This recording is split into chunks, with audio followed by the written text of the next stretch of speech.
Bueno, os terminaré de leer la historia de los chicos del maíz. Bueno, chicos del maíz, segunda parte, va. Dice, hasta que realmente una plaza urbana, una parcela de césped con pabellón de música en el centro.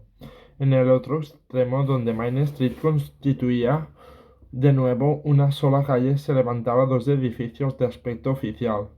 Burt alcanzó a distinguir el letrero de uno de ellos. Ayuntamiento de Garlin. Ahí es, exclamó Vicky. No contestó.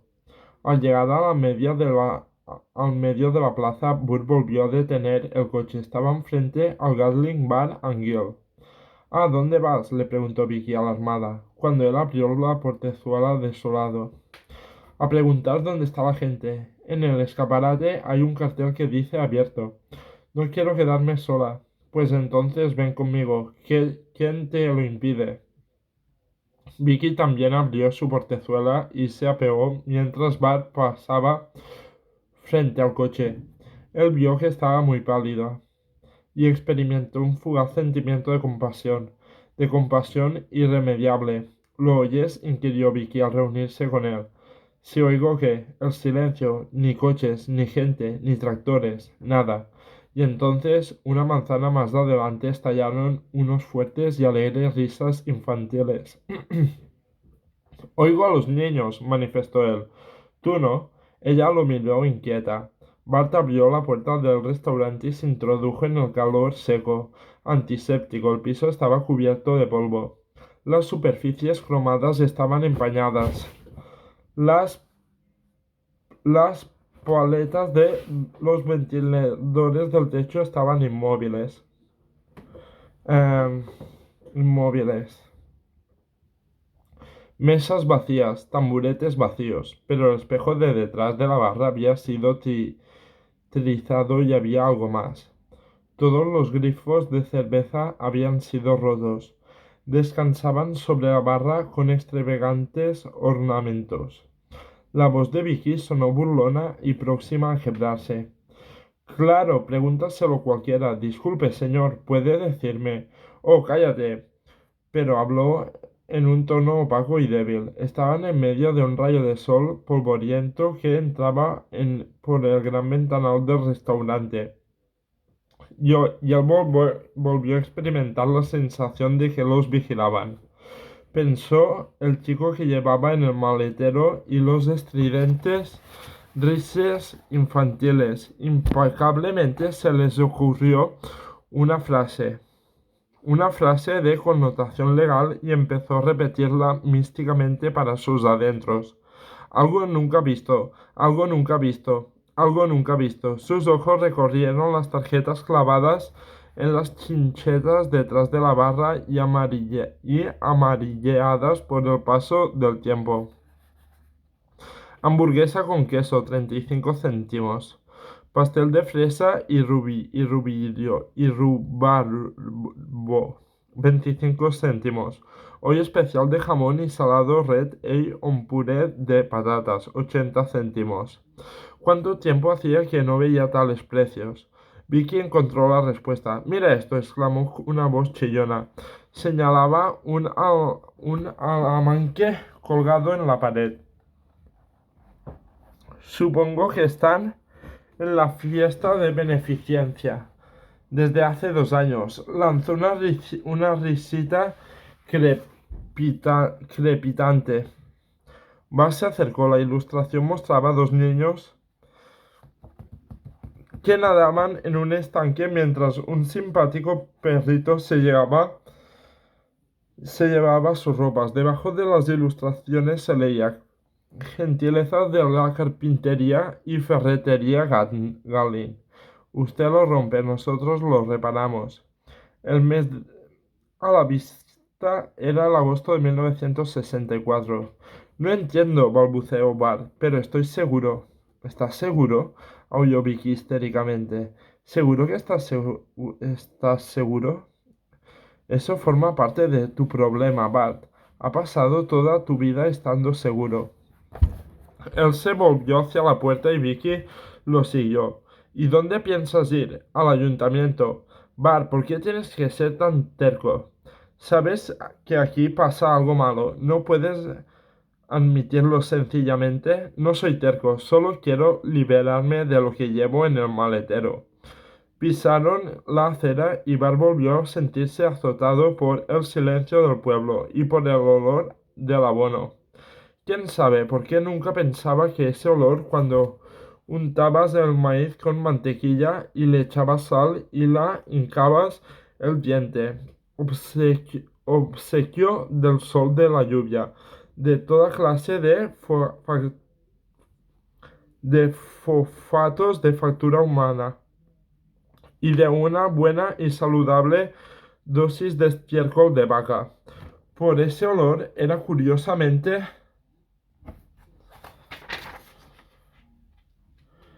distinto del que se había acostumbrado a respirar en la zona rural de Nueva York. Podéis despotricar cuanto quisieras contra el abono orgánico, pero tiene una cualidad casi flagrante cuando el labriego lo esparcía por los campos. No era uno de los deliciosos perfumes, claro que no, pero cuando la brisa primaveral de la tarde lo recogía y lo diseminaba sobre la tierra recientemente roturada, se convertía en un olor con asociaciones agradables. Significaba que el invierno había terminado de una vez por todas. Significaba que las puertas de la escuela se cerrarían al cabo de 6 semanas y que los críos se zambullirían en el verano.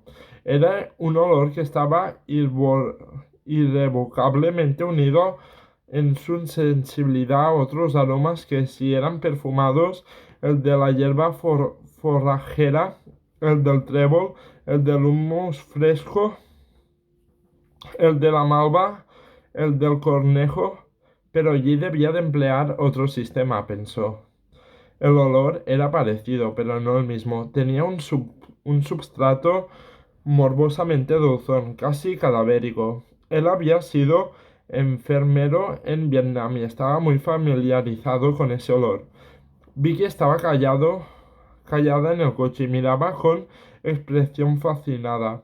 Que Bart no le gustó el crucifijo de maíz que sostenía sobre el regazo. Deja eso, ordenó.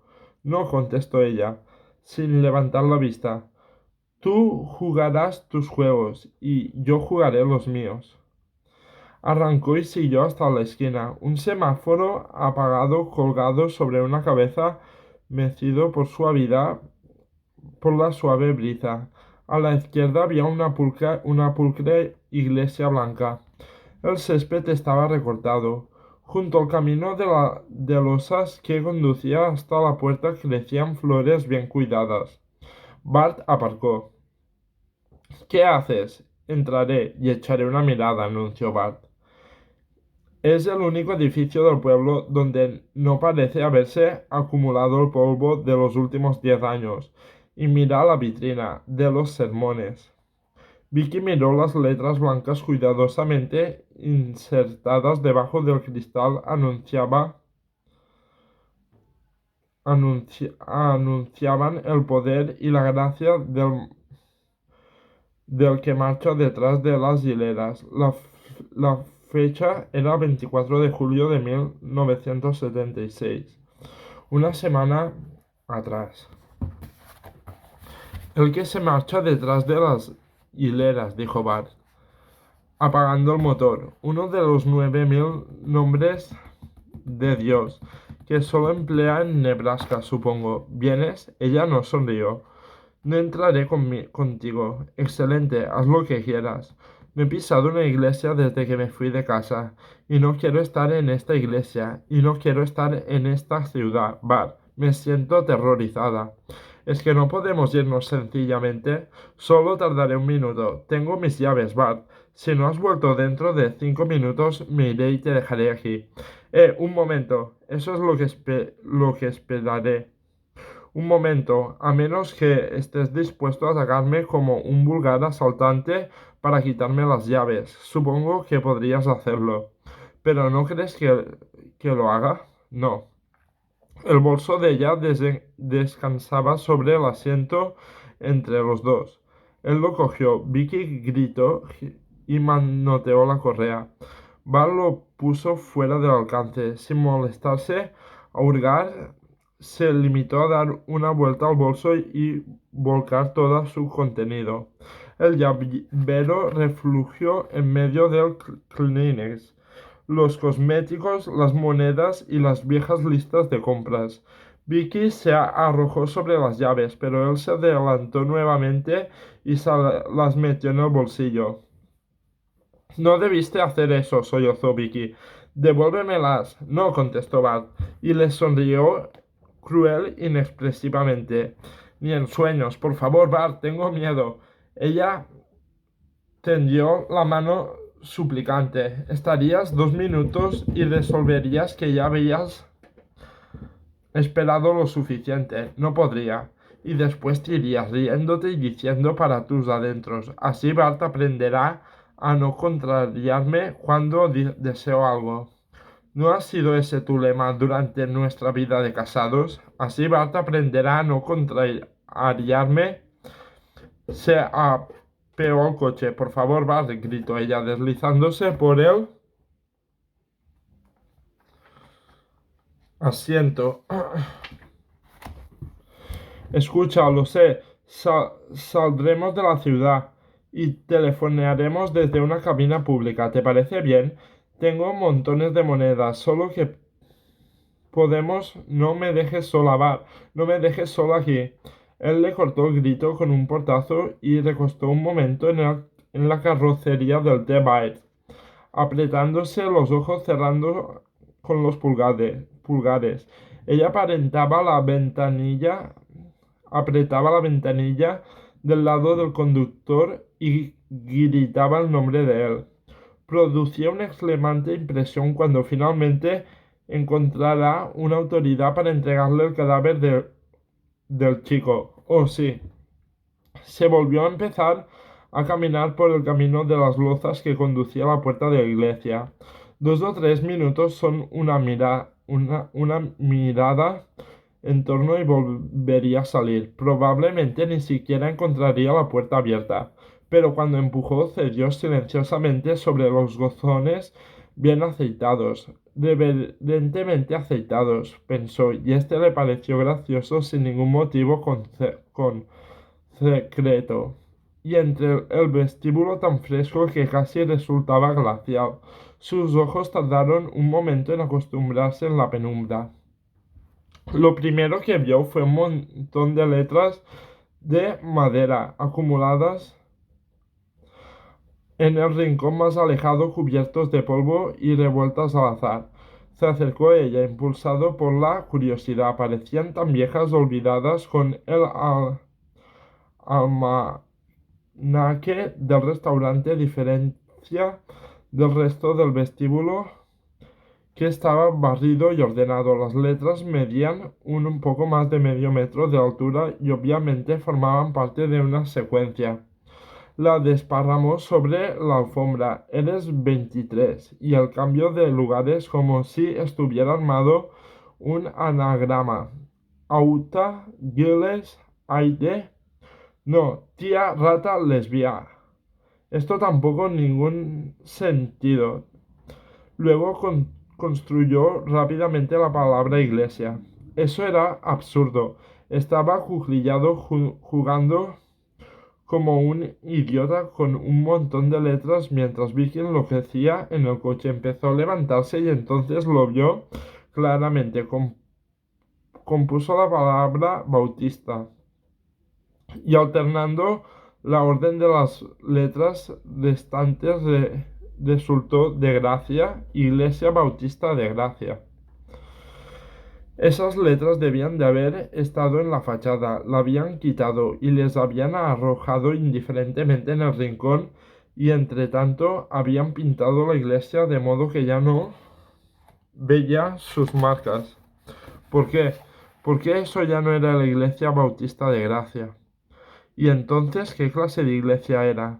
Por algún motivo esta pregunta le produjo un cosquilleo de miedo y se levantó rápidamente limpiándose el polvo de los dedos. ¿Qué importaba si hubiera desmontado desmontado un montón de letras. Quizá esa se había convertido en la iglesia Philip Wilson de los que están ocurriendo ahora. Pero, ¿qué había ocurrido antes? Apartó impacientemente la idea y atravesó las puertas interiores. Ahora estaba en el fondo de la iglesia propiamente dicha, y cuando miró hacia la nave, sintió que el terror se ceñía sobre su corazón y la estrujaba fuertemente. Aspiró profundamente y ruidosamente en medio del silencio que impregnaba el recinto. El espacio situado detrás del púlpito estaba dominado con un gigantesco retrato de Cristo, y Burt pensó, si el resto de la ciudad no hubiera impresionado a Vicky, esto le habría puesto sin duda los pelos de punta.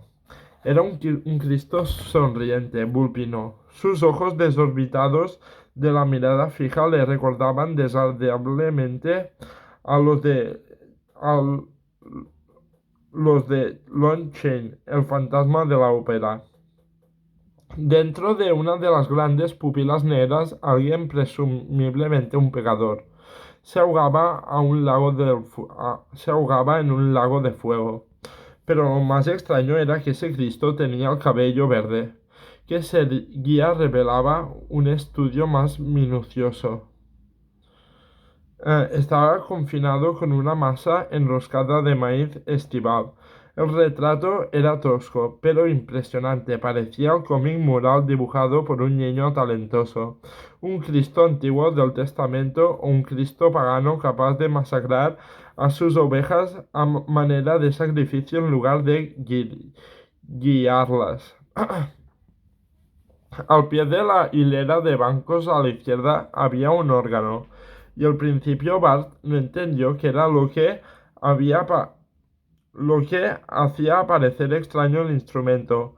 Caminó por la nave a la izquierda y vio con creciente espanto que las teclas habían sido arrancadas en el registro, habían sido extirpados y que los tubos habían sido obturados con mazorcas de maíz. Sobre el órgano había un letrero cuidadosamente escrito que decía: no habrá más música que la de la lengua humana, ordena el Señor.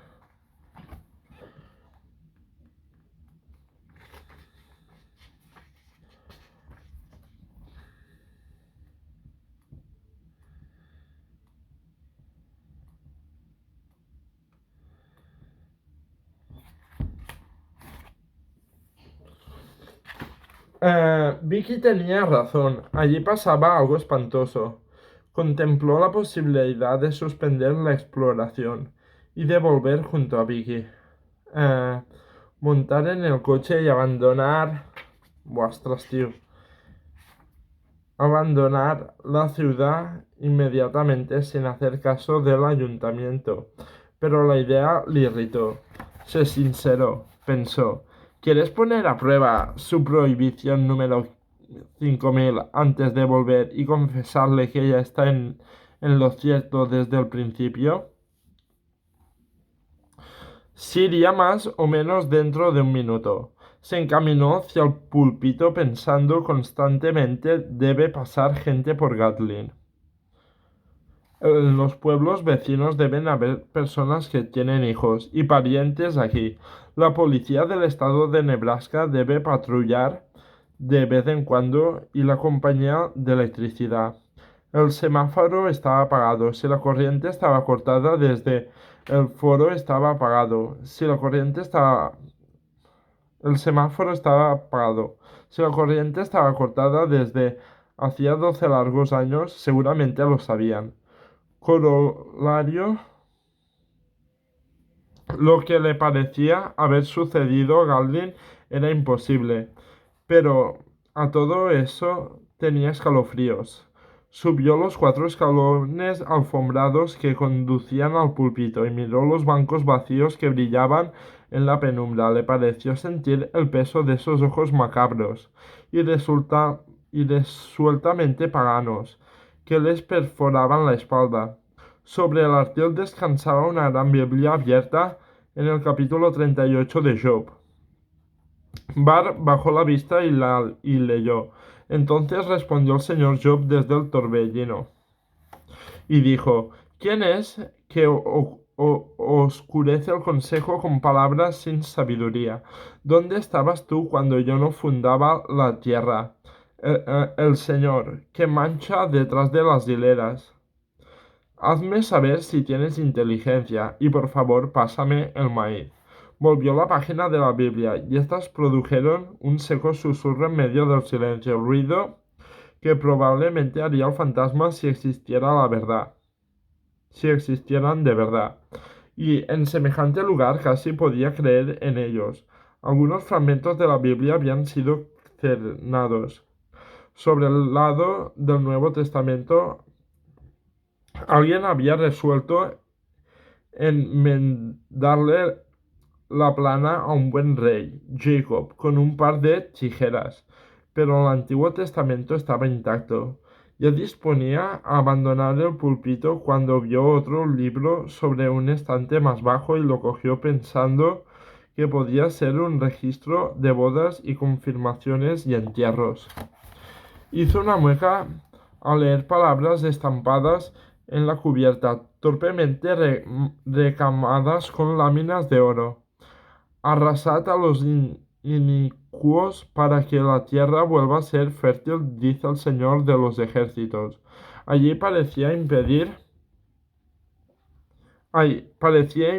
imperar una idea obsesiva, y a Bar no le gustaba mucho sus connotaciones. Abrió el libro de la primera página ancha y rayada.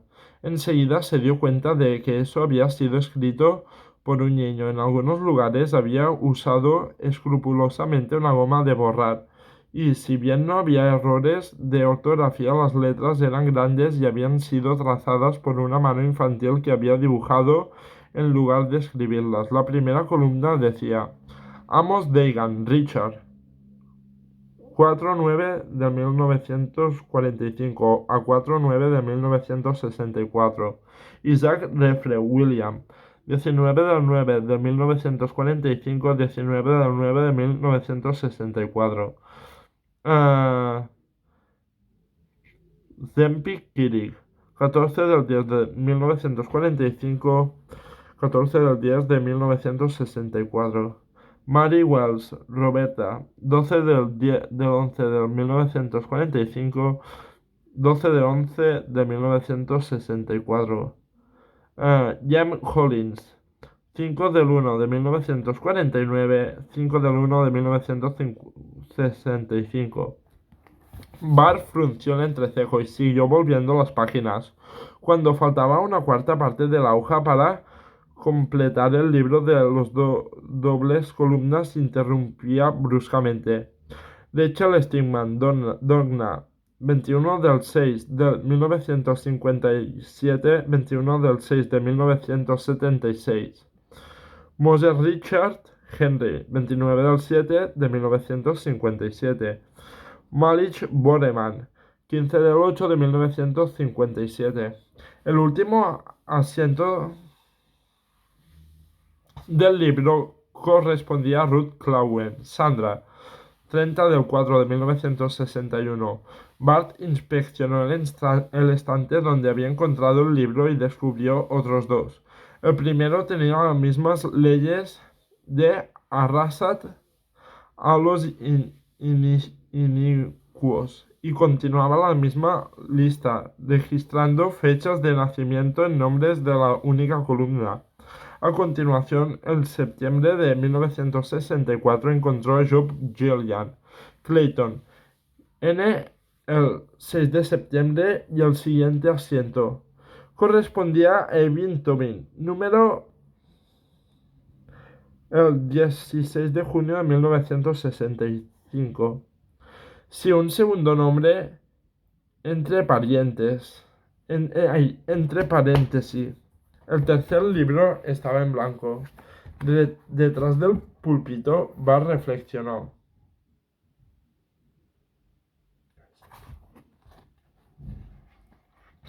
Algo había sucedido en 1964. algo asociado con la religión de maíz.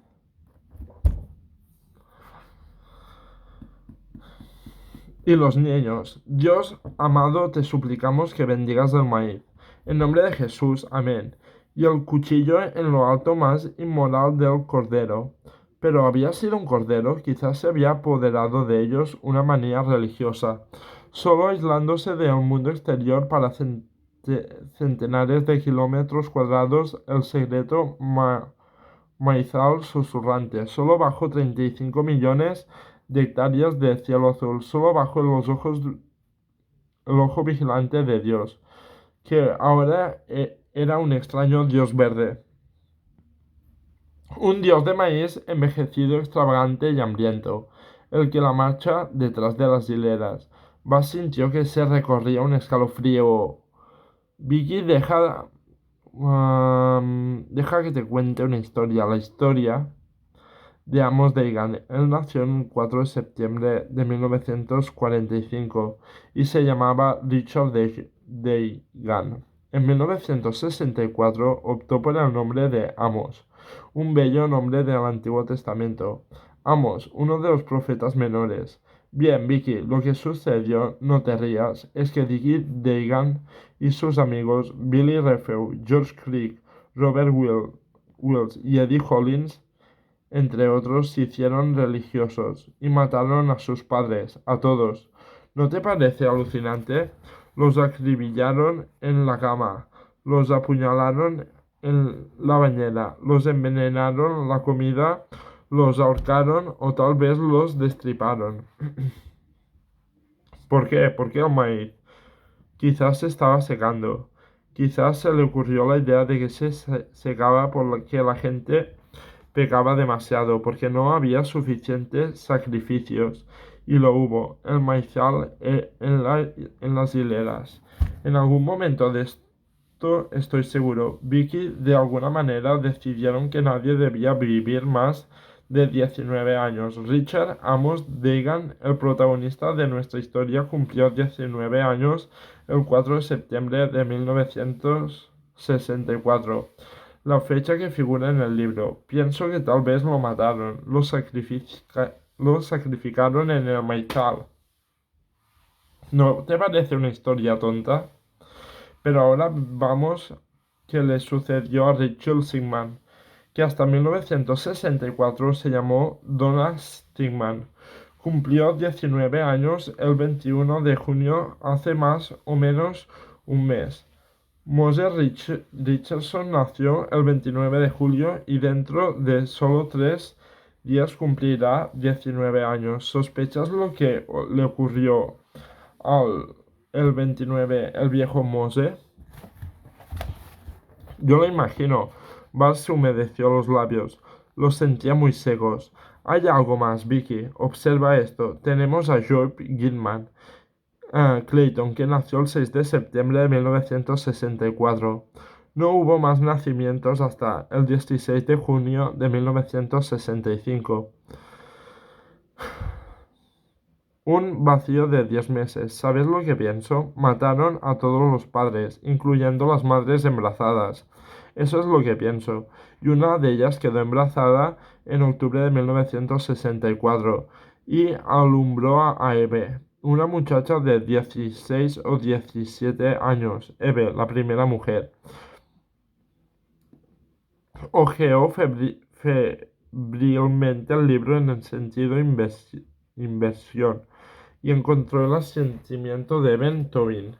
Debajo, Adem Grenlau, el número 11 de julio de 1965. Ahora solo debían tener 11 años, pensó, y se lo empezó a poner la carne de gallina, y quizá estén ahí fuera, en alguna parte. Pero ¿cómo podía haber ocultado eso? ¿Cómo es posible que continuara? ¿Cómo? A menos que Dios implicado lo aprobara. Jesús, murmuró Bart, en medio del silencio. Y fue entonces cuando el claxon de T-Byte empezó a sonar en la tarde, con un largo toque continuo. Bart saltó del púlpito y corrió por la nave central. Abrió la puerta exterior. del vestíbulo, dejando que el sol caluroso cegador entrara a raudales. Vicky estaba erguida detrás del volante, con ambas manos apoyadas sobre el arco del claxon, sacudiendo frenéticamente la cabeza. Los niños se acercaban desde todas las direcciones. Algunos reían alegremente, blandían cuchillos, hachas, tubos de hierro, piedras, martillos. Una niña de unos 8 años con una larga y hermosa cabellera rubia empuñaba una manivela, instrumentos rurales y una sola arma de fuego. Bart sintió una incontenible deseo de gritar: ¿Cuál de vosotros sois Adán y Eva? ¿Cuál son las madres? ¿Cuál las hijas? Los padres, los hijos. Hacedme saber si tienes inteligencia. Salían de la calle laterales de los jardines del pueblo, por el portón del cerco de cadenas que rodeaba el campo de juegos de la escuela, situado una manzana más al este. Algunos de ellos miraron con aire indiferente a Bart, que estaba petrificado en la escalera de la iglesia. Y otros intercambiaron codazos y señalaron sonriendo las dulces sonrisas de los niños. Las niñas usaban largos vestidos de lana marrón y cofias destiñadas. Los niños vestían trajes totalmente negros como los párrocos Juanque y sombreros de copa, rodeando el ala lisa. Avanzaban hacia el coche por la plaza por los canteros, y unos pocos atravesaron el césped de lo que había sido la Iglesia Bautista de Gracia hasta 1964. Uno o dos pasaron tan cerca que podía haberles tocado. La escopeta, vociferó Bart. Vicky, coge la escopeta. Pero desde la escalinata vio que ella estaba paralizada por el pánico, incluso dudaba que la oyera a través de las ventanillas cerradas. Convirgieron sobre el Thunderbird. Las hachas y hachuelas empezaron a subir y bajaron rítmicamente. Dios mío, ¿qué es? Ay, es que veo realmente esto, pensó aleando. Una flecha de cromo se desprendió de la carrocería del coche. El ornamento del capó salió volando. Las cuchillas dibujaron espirales a través de las bandas laterales de los neumáticos y el coche se sentó sobre el pavimento. El claxon seguía sonando y sonando. El parabrisas y las ventanillas laterales quedaron hechos trizas por el efecto de la embestida, y entonces el cristal de seguridad cayó pulverizado hacia adentro y pudo ver nuevamente. Vicky estaba acurrucada en una sola mano sobre el aro del claxon y otra levantada para proteger la cara. Unas ansiosas manos infantiles tantearon el interior buscando el, el dispositivo de la seguridad de la portezuela. Ella los golpeó vehementemente. El toque de la bocina se hizo intermitente y después enmudeció por completo. La portezuela, maltratada y abollada al lado del conductor, se abrió bruscamente. Intentaba sacar a rastras a ella, estaba aferrada al volante. Entonces uno de los niños se inclinó empuñando un cuchillo y su parálisis se disipó y se precipitó escaleras abajo, a punto de caerse, y corrió hacia ellos por el camino de losas. Un muchacho de unos 16 años cuyos largos cabellos rojos caían al cascada de debajo del sombrero se volvía hacia él, casi desplicientemente, y algo cruzó por el aire. El brazo izquierdo de Bart convulsionó hacia atrás y por un momento se le ocurrió la absurda idea de que le habían golpeado a la larga distancia. Después sintió el dolor tan agudo y súbito que el mundo se tornó gris. Que el mundo se tornó gris. Examinó su brazo con asombro estúpido. Un cortaplumas, Paisy, de $1.50 asomaba de él como un raro tumor. La manga de su camisa buah, desportiva se Penny ya estaba triunfando ciñendo de rojo.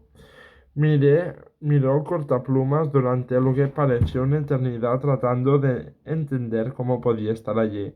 Era posible. Cuando levantó la vista el muchacho pelirrojo estaba casi encima de él. Tenía una expresión sonriente, confiada.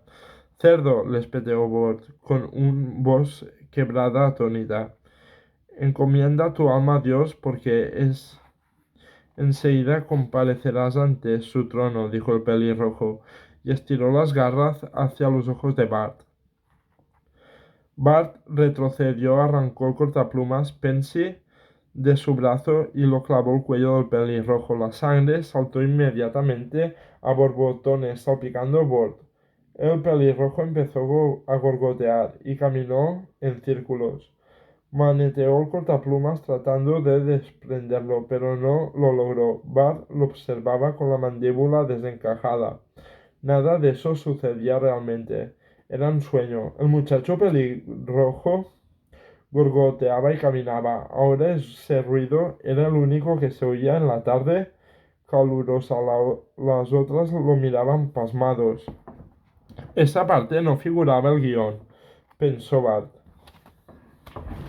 Ah, Bart.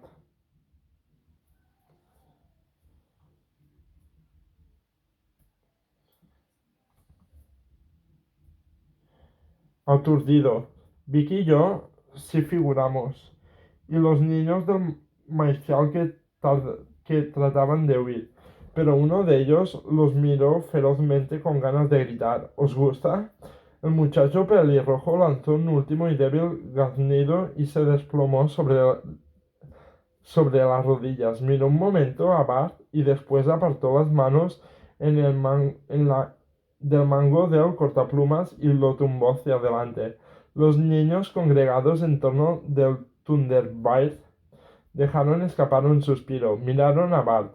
Este les devolvió la mirada fascinado, y fue entonces cuando se dio cuenta de que Vicky había desaparecido. ¿Dónde está? Preguntó. ¿A dónde la habéis llevado? Uno de los muchachos alzó hasta su propio cuello un cuchillo de caza salpicado de sangre y hizo un rápido movimiento transversal. Sonrió. Esa fue la única respuesta.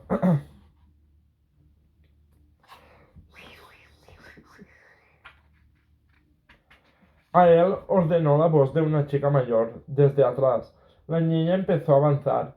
Bart retrocedió. Ellos avanzaron más deprisa. Bart retrocedió más deprisa.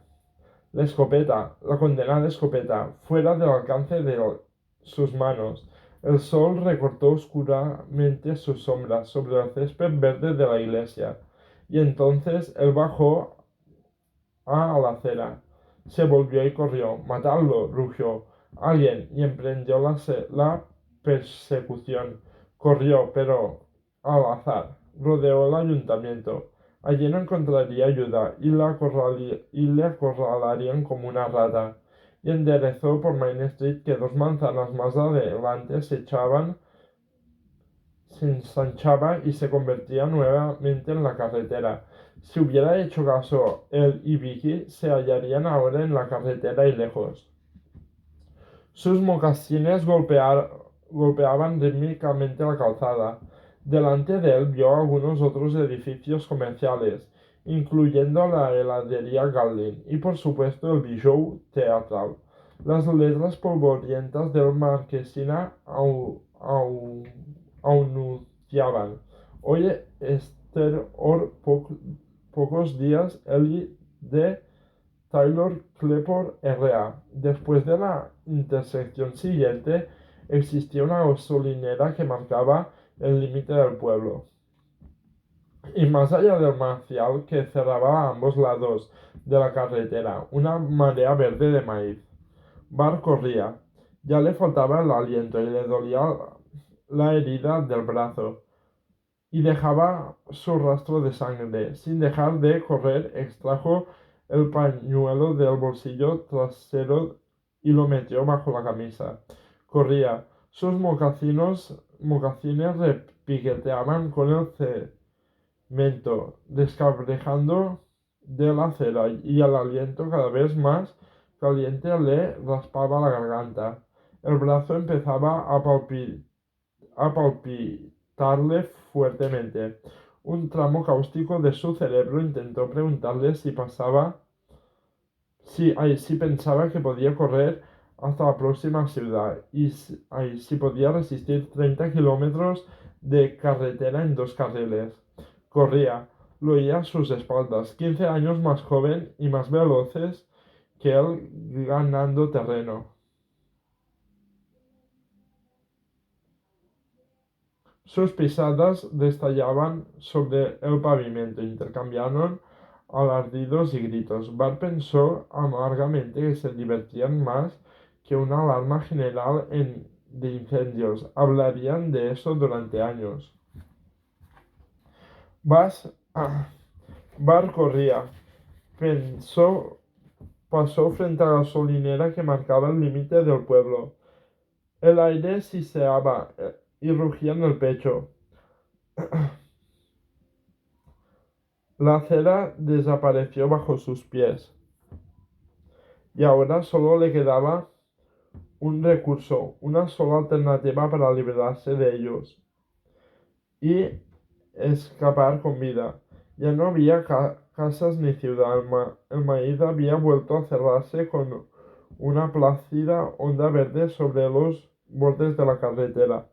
La hoja verde afilada susurraba suavemente. Allí el manantial debía de ser profundo, profundo y fresco, umbrío entre las hileras de tallos altos como hombres.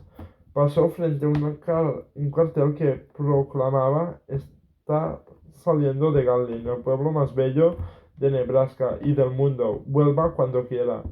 No faltaba más, pensó Bart con la mente embotada.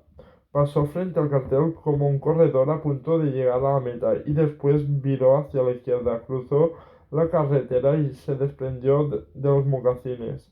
Enseguida estuvo entre el maíz y este se cerró detrás y encima de él como las olas del mar, verde absorbiéndole, ocultándole, experimentó una inesperada sensación de alivio.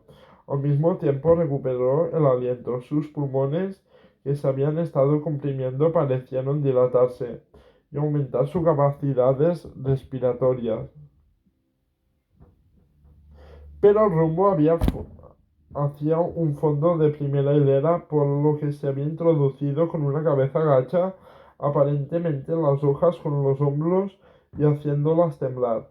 Después de internarse 20 metros, viró hacia la derecha, nuevamente en el sentido paralelo de la carretera, y siguió corriendo encorvado para que no se viera su cabellera negra asomada entre las mazorcas amarillas.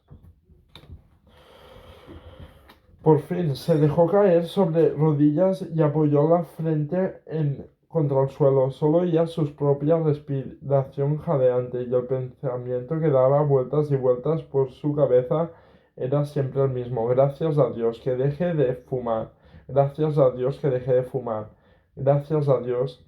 Entonces oyó el intercambio, gritos tropezando a veces entre sí. Está en mi hilera. Y el ruido lo estimuló. Estaban muy lejos, a su izquierda, y parecían estar muy mal organizados.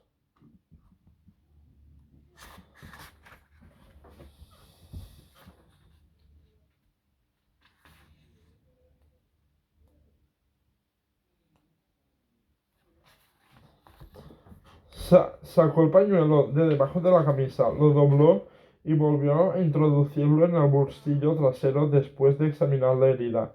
La hemorragia parecía haberse detenido a pesar de que le había maltratado mucho.